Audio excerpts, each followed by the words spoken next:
So, the South just seceded. Our country's going to war. Who will you boys be fighting for?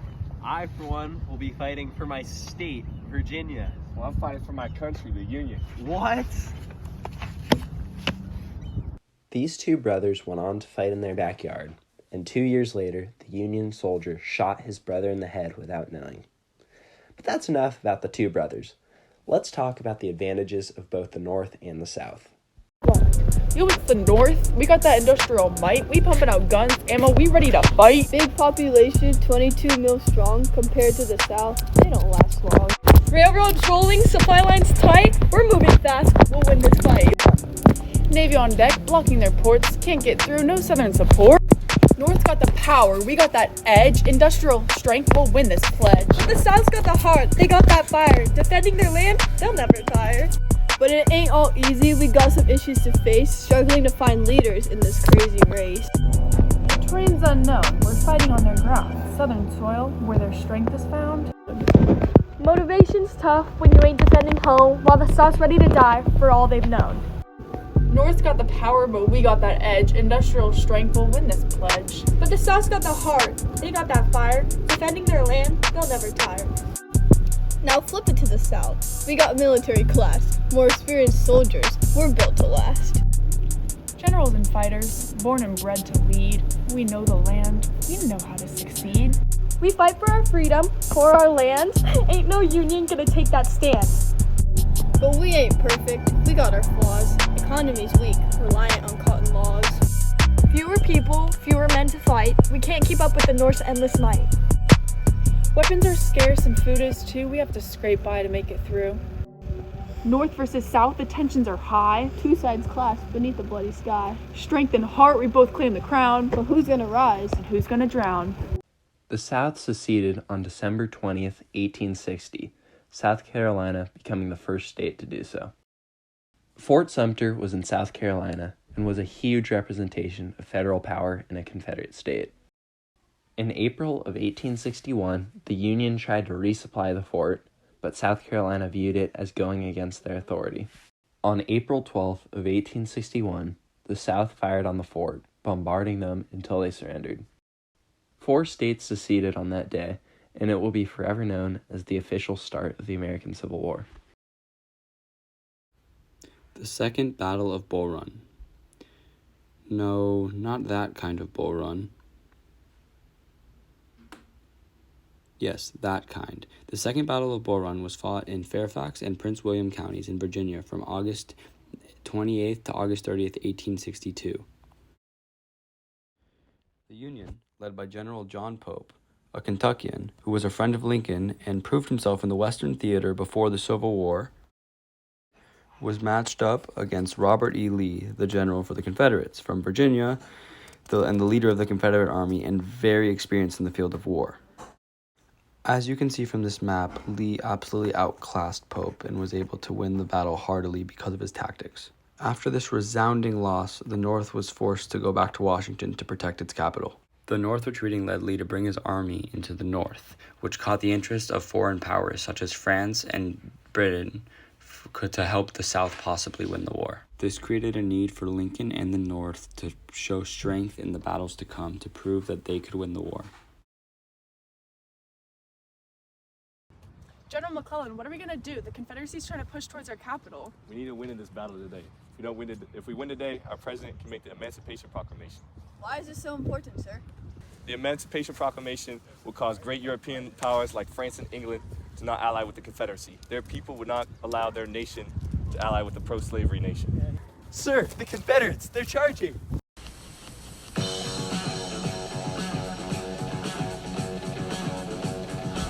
Defend the Union.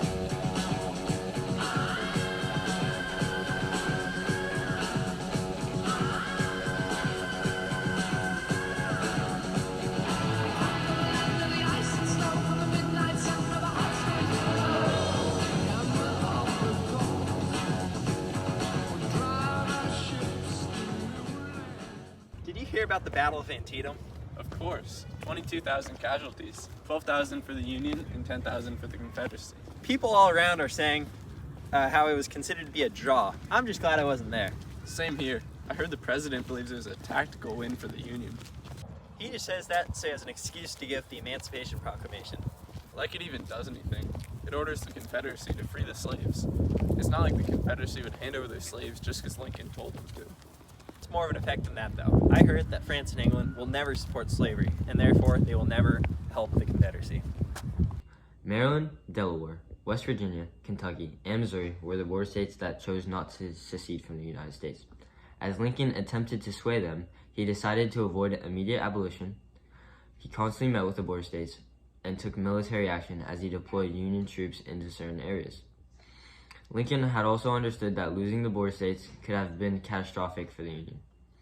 As a result, he excluded them from the Emancipation Proclamation to avoid alienating their populations. Lincoln's actions were highly controversial. The president did not abolish slavery because the Constitution did not give him the authority to interfere with it in states where slavery had already existed. As a result, Lincoln had to carefully navigate through the issue of slavery in the border states without pushing them to side with the Confederacy.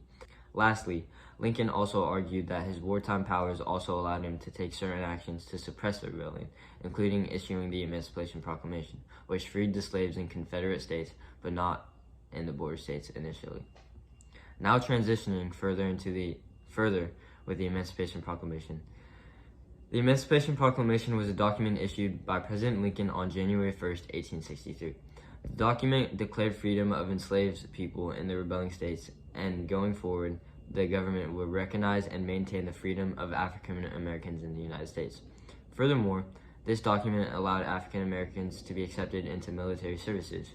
In all, the Emancipation Proclamation strengthened the Union and transformed the war, adding moral force to the Union's cause, which was fighting to end slavery. Inform General Sherman that he and his 15th will attack the northeast of the city tomorrow. Yes, sir.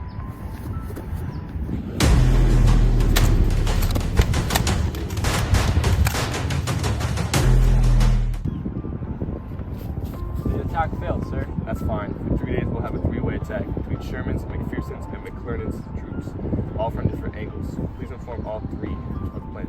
Right away, sir.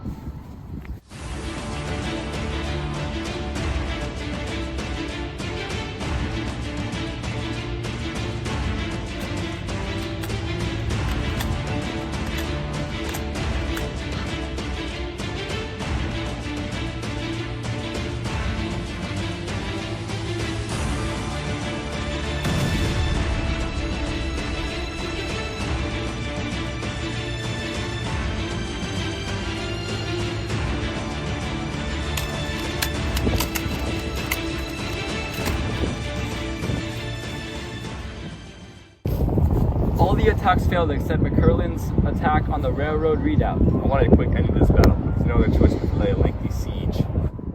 I will accept nothing but unconditional surrender. That is unacceptable. Fine. Have fun with this siege. Messenger. Inform the Confederate Pemberton that I will grant parole to the troops. Yes, sir. The Union is willing to offer parole for all your soldiers. I accept. They accept. Yes! Mr. Hooker?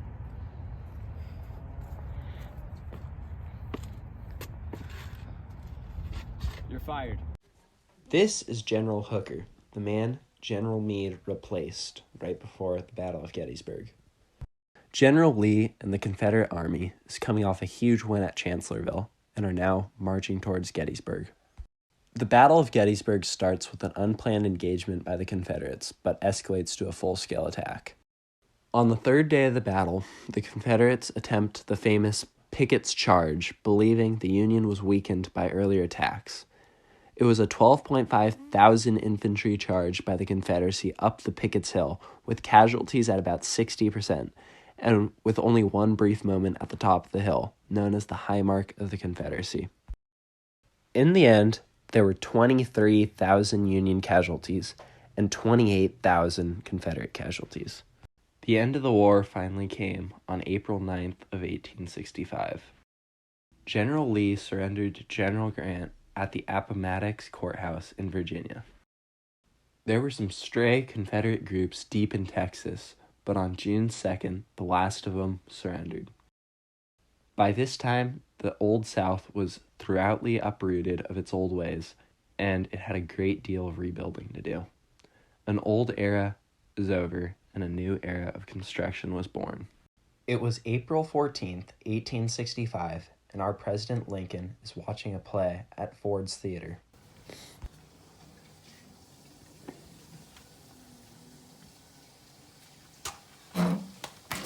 That is John Wilkes Booth, a Southern sympathizer who believes the Confederacy could still be restored. He believed that by murdering Lincoln, this belief could come true. Have you heard of the new black codes that are happening right now? No, what are they? Black codes are like the laws that southern states are enforcing to try to keep their control over the African Americans who are freed now. Well, how does that work? Aren't they supposed to be free? Yeah, they are, but southern states and previous southern slave masters have been finding ways and laws to counteract the 13th Amendment.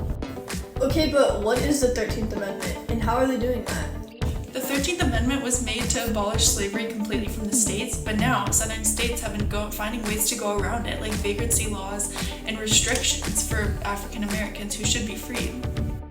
Oh yeah, I heard about vagrancy laws. If black people were unemployed or caught not working, they could be arrested and forced into labor. And curfews and restrictions were put on them so they couldn't move in large groups, which is why the 14th Amendment came out, eventually granting citizenship to anyone who was born in the U.S. Oh yeah, and it granted protection, which meant that no state could treat people differently.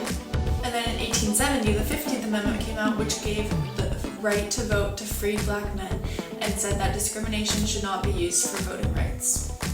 Wait, okay, so if all these amendments passed, shouldn't the Reconstruction in the South have been easy because the free slaves got all their rights back? Hypothetically, yes, but with the difficulties from black codes and the formation of the KKK, newly found freed blacks found a lot of difficulties. On the other hand, they also had a lot of positives come out of this, such as the right to vote and their ability to have political and military representation, as well as the formation of the Freedmen's Bureau, which provided essential things like education and clothing to freed blacks. Reconstruction after the Civil War was filled with challenges as the nation sought to rebuild the South and address freed African Americans. One major issue was lasting peace.